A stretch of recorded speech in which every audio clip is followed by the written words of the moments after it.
As a writer of occult topics, fringe topics certainly, I often receive many comments that challenge any and sometimes all of the established norms of the times, as in the case of this particular commenter that I wish to discuss with you in this video.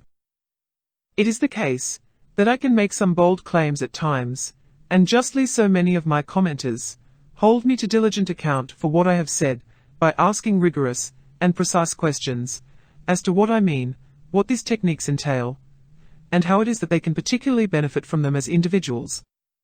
This particular commenter, for example, left a very long and beautifully written comment asking specific information and challenging me on the whys and the what force of all that I have written.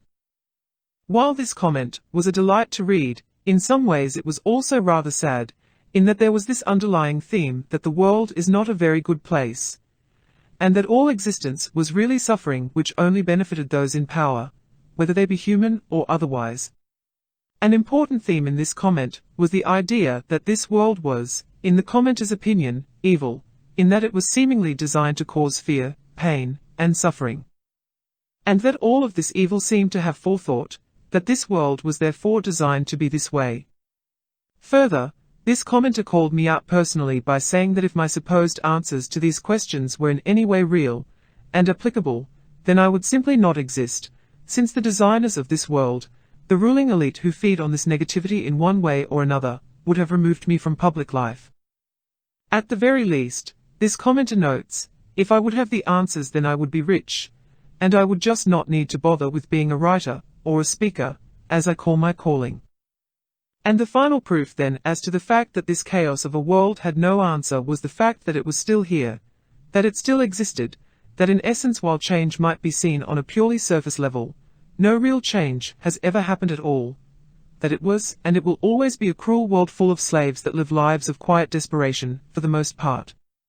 This video is created to share with you my response, where I expressed my point of view on the many questions that this commenter asked, and on the frank and direct challenges to me directly that this person required. This will be the first part of a two-part video series. My response to this wonderful comment is as follows. Please allow me to start by saying, an incredible bit of writing, I really mean this. The questions are valid, incredibly concise and profound. I could start by saying that it breaks my heart, while at the same time I feel a kinship, because I also share many of the beliefs that you hold to some extent. But were my heart to break, then there would be no answer, no freedom, at least for me. In order to explain this point at least, let me start by saying that I follow a set of principles that I refer to as alchemy. Those principles are found on the premise that the world is logical, and therefore must function, to some degree within a state of balance. This balance fundamentally states that for all the evils that we see in the world, that you write about so eloquently, there are indeed balancing forces that are represented in that same world, that are the opposite of this evil, and the suffering. This balance is not always equal, indeed for growth to happen this equality, this balance, cannot be sustained in that at certain times the evil of the world will seem to triumph, for example, while at other times the goodness of the world will seem to win out. Through this slight disbalance movement occurs, and such movement generates growth. But generally speaking, if we are to look at the world through a long perspective, then indeed there is balance in this world in that in time both the evil and the goodness, from the human perspective, will balance each other out. There are then certain core principles that I usually repeat, that I expound, that are not my discovery, that are not my sole knowledge certainly, but that I, as I said, repeat, speak, because they represent those core principles of alchemy that I try to follow in the best way possible for me. These core principles do indeed say that this earth is a school, that the hardness and the harshness of this environment indeed means that this is a very good school. But like all functions in nature, there is no waste, and it is often the case that there are many different facets, different frequencies, or dimensions, acting forces if you prefer, that work together to create an incredibly complex system that allows for many different types of growth. I am part of that system. I have never said that I was rich nor that I did not need any money. All that I have said is that I was called into this in that as I am part of a system, this economic system, I must work within it and find my place in it, my calling. And that calling, like any profession, needs to be able to provide for me and my loved ones. This does not presuppose that I will not use techniques that I discuss in my books to better my odds, but it will ultimately always mean that I am part of a system, I am human, and I am bound by the laws of this dimension and humanity as we all are. As a speaker, that being my calling, I have told others that from my perspective, as someone I refer to as an alchemist, there is such a thing as a great force, a dark force that is indeed feeding on aspects of humanity. But I do make the point, and this is most important, that this force, this living entity, has as much right to live and feed, to grow and to evolve beyond its current dimensional position, as any living being on this earth. We are all equal in that sense, and it is also the case that from a most broad perspective, this being is not evil in the least, it is just being what it must be, and doing what it must to survive and evolve. This might be a hard principle to understand, especially if you feel that nature is one big and evil struggle where things eat, and are being eaten, and must battle and suffer to stay alive. But you must realize that this is only a modern Western perspective, and again just from my point of view at least, this is not the correct one. While in nature, when one really learns to commune with it, to not just survive, but flow with it, as opposed to fight against it as we often see in the movies or in those survival shows where people seem to struggle endlessly to survive for only a few days out there, there's an incredible balance, and a flow that can be achieved. When this flow happens, there is no struggle, no separation, no suffering, just a kind of love and bliss, an endless love and balance. If you doubt me, then look at hunter-gatherer people, native cultures, and what the West calls primitive. There you will find, certainly not everywhere, but there you can find if you look deep enough, a humanity that can flow with nature, that is in bliss in the arms of the Mother Earth. From my perspective again, the cat that eats the rat is not evil. Neither is the man or woman that can commune with nature, become one with it, expand their inner senses, and become it. Such creatures flow and realize with love in their hearts, and I know that I cannot prove this to you, it can only be experienced, and that is why I always say that I teach technique, and try to stay away from dogma, that they are no better than the rat that they eat, and that they too will someday become food for the rat's kin.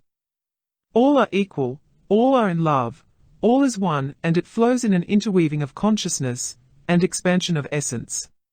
As far as me having a solution that is not so great, due to the fact that I am still here, and that the world is not fixed, presupposes that the solution is an easy push-button answer, that this solution is meant for all, and that the world needs fixing.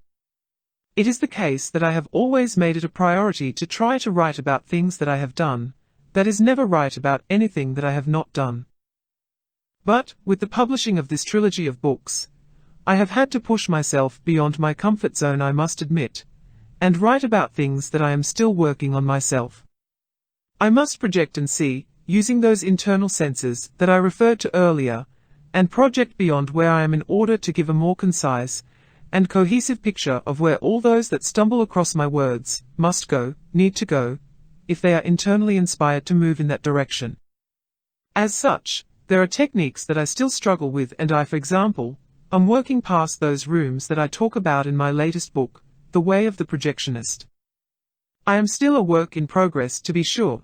It is the case that I struggle towards freedom, understanding that freedom for me as a human, as an individual, is a struggle, a focus, that makes me no better than the rat, or the Archon. So, from a certain perspective, my growth, my development through time in this dimensional place where linear sequential order is so important, may mean that it will be harder for some, and it also may mean that it will be easier for others. All is equal. In the end, the only thing that really matters is the focus of attention and impeccable action, which means that I follow a way that states that while in the system I must give and take with equal measure, I must work in balance therefore. But after all is said and done, such a struggle is mine, as your struggle is yours alone. I speak, and with those words I try to give as I must take, and you ask most difficult questions that seem to take, but in reality give, because in the answer to those questions other people benefit. And we all do, you, me, and the rest of us on this earth, the best that we can with the cards that we have been dealt. Yes, in the world there is the need for money, But the craftsman does not create just for the sake of money, knowing that he is destroying some other thing to create something else. He or she creates because it is within the resonance of their soul. It is what they must do. It is the binding force and the gravity of their current existence within this dimension. But this gravity is not evil, neither is the craftsman, nor the cat. It is just the gravity of this dimensional existence, and within it there is love and balance. Once that is understood, then true communion can begin. Finally, the fact that the world exists, that it still exists, is at least from my perspective not proof that there is no answer in combating some grandiose evil, but proof of the fact that the complexity of this world system, and the intensity and incredible validity in it, is beyond measure. It is the case then, that the world is not here to be voided or fixed, but overcome or traversed in the best way possible for the individual. It is an individual journey. The world is not here to be fixed, it is a perfect system, a forge, one that no matter what, it will always create more of itself while at the same time refining the existing essence. And if as to why my heart cannot break, it is because of energetic containment, which is a technique used in inner alchemy, to try to use the forge of this world in order to fly free across the cosmos. And might I add, part of this struggle dictates, in accordance to perfect energetic movement and containment, that I must not, and I do not ever expect to win my personal and individual battle, but only to go down swinging, as it were. P.S. As to why my work is not censored, it is because I am truly nothing and nobody. Who is to listen to someone who the world barely knows, and of those that do know of him, or her, how many will understand and practice? Maybe 1,000. Perhaps hundreds. And of those, how many will succeed? And that out of billions of lives on this earth, I am simply nothing and nobody. All I can say is that of those forces that oppose the growth and development of humanity, you can bet one thing for sure, and that is that they underestimate all of us. And this was the end of my response, and I truly hope that it was of some help, and that I was able to make myself clear enough.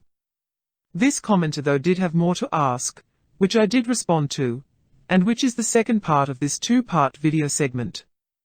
You will find that this response was far more detailed in that I speak directly about what the inner alchemist does, in an individual and direct way, to escape this prison-like existence, and the walls that bind us. If you enjoyed this video, please like, as it does help others to find this video, as well, and it allows this kind of information to get to more people. If you would like to know more about my thoughts on the world, and my techniques, which are the techniques of inner alchemy, please look into my book, Overcoming the Archon through Alchemy, or into the two books that I mention in the video, the Magnum Opus Step-by-Step Course, and The Way of the Projectionist. Thank you.